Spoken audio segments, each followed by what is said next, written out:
Iran is closer to Black Americans than America is to Black Americans. And let me break this down because America has no right to tell Black people who our enemies are. America's whole system is built on racism, settler colonialism, capitalism, and imperialism. That whole system has always screwed over Black people since the very beginning, from slavery to segregation to Jim Crow to mass incarceration to the police violence that we see today. The whole thing is designed to keep the working class divided, so therefore the elite wealth can hold all the power and all the profits. Meanwhile, Iran has shown solidarity with Black liberation struggles globally and pushed back against the same imperial forces. First, look at the 1979 Iran hostage crisis. When Iranian students took over the U.S. embassy, they released the Black hostages. Ayatollah Khomeini openly said that Black people in the United States of America were already suffering and oppressed enough under their own government. They freed 13 people, mostly women and Black men, while keeping the others for almost over a year. And that was a direct call out of United States racism. And then you can look at apartheid South Africa, because before the 1979 revolution, the Shah's Iran supplied about 90% of South Africa's oil, helping keep that white supremacist system alive.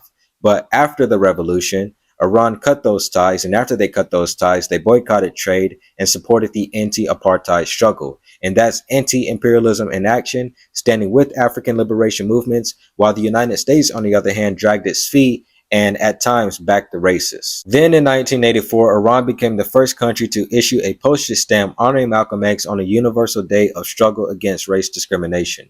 The United States didn't do that until 1999, 15 years later.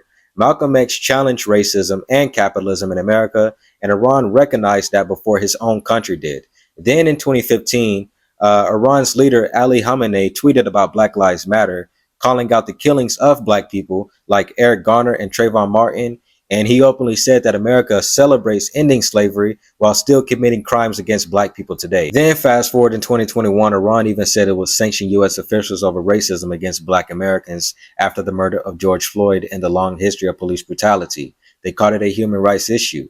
They flipped the script on the United States, which is always sanctioning other countries for no reason. Meanwhile, America here in the United States, America always talk about freedom while locking up huge numbers of innocent Black people in these prisons, where many of them are forced to work for pennies to feed the billionaire class, to feed the wealthy. That's modern exploitation. That's modern slavery. So the idea that America is somehow closer to Black Americans is fake.